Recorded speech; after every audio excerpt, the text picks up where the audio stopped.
Have you ever had a dream that came true and then turned into a nightmare? What if you could see death coming, but no matter what you do, it still finds you? This isn't just a horror movie, it's a terrifying puzzle where even life can be a trap. Welcome to the story that will make you fear every coincidence. This is Final Destination 2, and once you start watching, there's no escape. Final Destination 2 is the chilling sequel that reminds us you can't escape death, no matter how hard you try.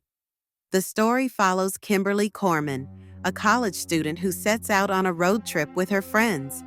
But as they drive onto the highway, she has a horrifying vision. A massive crash caused by a logging truck that kills dozens of people, including her and her friends. Jolted back to reality, she panics and blocks the on-ramp with her SUV, preventing several drivers from entering the highway. Moments later, the exact crash happens, just as she saw. It looks like she saved lives, but in the twisted world of Final Destination, no one really escapes. Soon after, the survivors she unintentionally saved start dying one by one in terrifying, bizarre ways. Evan dies in a freak kitchen fire and is impaled by a falling ladder.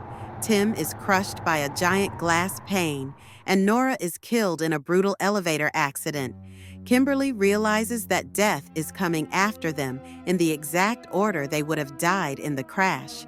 Desperate for help, she tracks down Clear Rivers, the only survivor of Flight 180 from the first movie, who now lives in a psychiatric ward, isolated from everything to stay safe. Clear explains that death has a design, and once you interfere, it comes back to claim what's owed. Kimberly and Clear figure out that the only way to break the cycle is through the birth of new life. They focus on helping a pregnant woman named Isabella deliver her baby, believing it might reset the pattern.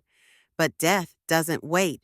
Survivors die in gruesome accidents, explosions, impalements, collapsing structures, each death more creative and horrifying than the last. In a final act of sacrifice, Kimberly drives her van into a lake, drowning herself to stop death. She's later revived by CPR, and that moment of rebirth becomes the loophole. Her death and return count as a new life. It seems they've won. But in true Final Destination fashion, the movie ends with a twist. At a family barbecue, a character who was earlier saved suddenly dies in a freak explosion, reminding us all that death never forgets, and it never stops. So, Kimberly cheated death, or did she? The chain is broken, the survivors breathe easy. But what if death was only watching, waiting for the right moment to strike again? After all, in this universe, no one really escapes.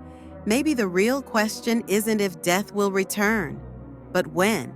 And when it does, will you be ready?